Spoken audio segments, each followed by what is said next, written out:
TJ, I'll put it very simple. The Big 12 and the ACC, the possibility of a merger, now that Brett Yormark's talked about congruence amongst commissioners, is it on the table? I mean, I suppose it's on the table. I just don't. Bad answer. No. Take it off the table. But I don't think it makes sense. Is it being considered? Probably.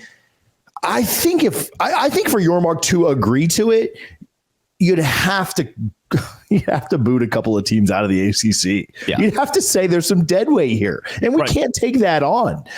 A merger that excludes Syracuse and Boston College and Wake Forest, maybe even Georgia, maybe Georgia Tech. I don't know. Maybe they'd be kind of fringe.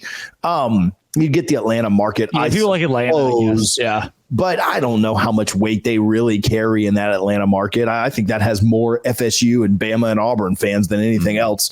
So, all that said, I maybe, but it shouldn't be. There's no way it should be. Not as our conferences stand today, right? Taking on Cal and SMU. I mean, I just don't, those to me are just bad.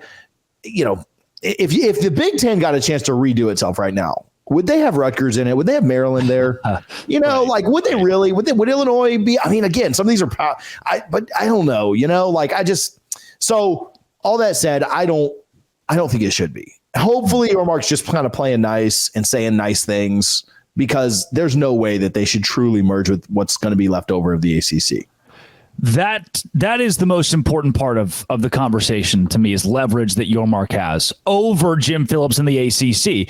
If you look at the numbers the way they are right now with the College Football Playoff Committee, the ACC gets a bigger percentage than the Big 12 when compared to the SEC and the Big 10. However, that's with Clemson and Florida State in the fold. The second those two teams are gone, and they intend to be, the ACC falls drastically behind the Big 12, and already the TV contract with ESPN that's likely up in 2027, if not sooner, is one that really hurts a Miami or a North Carolina that wants to make money. Those schools are already looking at contingency plans on the way out, and the Big 12, therefore, will be putting itself in a worse position by merging with the ACC.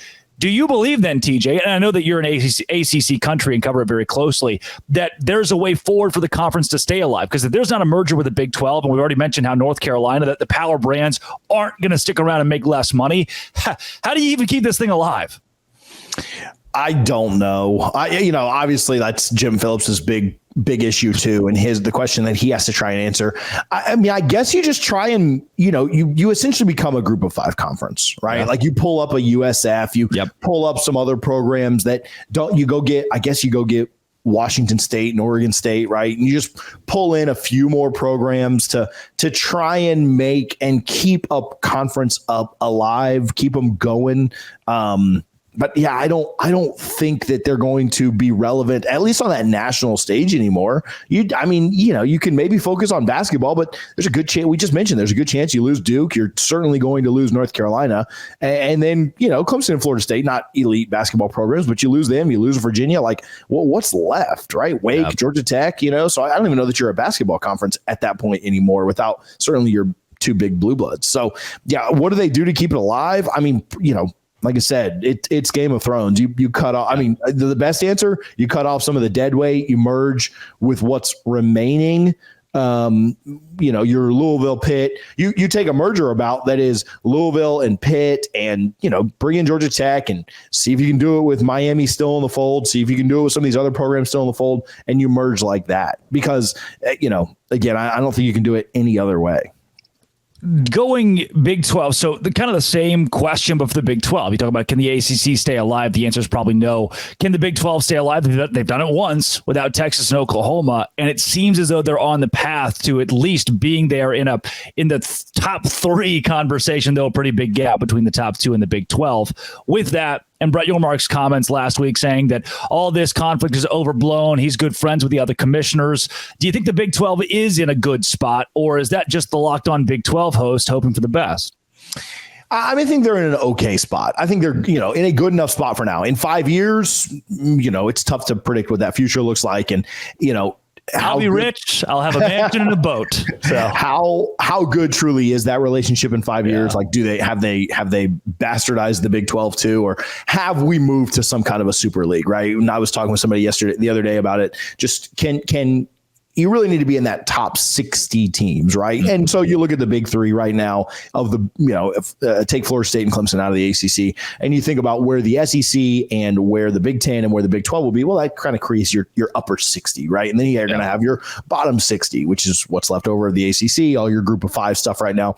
And so as long as the Big 12 can kind of stay in that upper half, that top 60, I think they'll be fine. I also think the fact that the Big 12 is still going to be very entertaining football. They're still very passionate fan bases. It's going to be the most competitive conference in college football this year, and then maybe going forward too, with truly, truly good, even parity that makes it pretty appealing. And I think they'll continue to get their TV deals renewed through ESPN. So that will help, right? Because TV and money dictate everything. Right. But in 5 years from now, are they in a great spot? I don't know. I don't have a great answer on that. But I do think as long as they can kind of tread water, stay in that upper six, keep all their teams around that, top 60-ish number, they should be fine.